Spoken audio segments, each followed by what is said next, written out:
Tapestry for Tomorrow is an art program that is run through the county through Neighborhood and Community Services, and basically it's a celebration of visual arts connecting artists in the community to participants in our centers. And it includes people from our community centers, teen centers, senior centers, and we offer a variety of art programs in our centers throughout the year. So this is kind of a culmination of bringing partners together in the community as well as our programs to kind of celebrate the arts. So the categories themselves were elementary, middle school, high school, adults and seniors, and collaboration. So those were the 5 categories, but within those categories you could submit artwork using pretty much whatever two-dimensional media you wanted. And the awards are kind of secondary to the rest of the experience.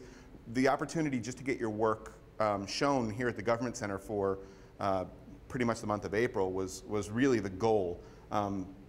The event that we're having today, which is the award ceremony, is kind of a cherry on top, but really it was the opportunity to do the work and then to have it seen by the community. I think art in the community is important because it really highlights and celebrates people's creativity, and art pretty much is for any age group.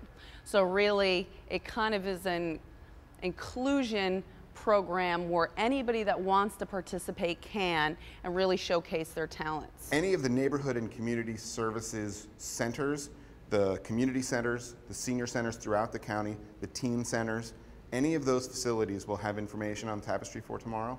And they can go to fairfaxcounty.gov and go to our homepage, which is Neighborhood and Community Services, and they can find out more information about it.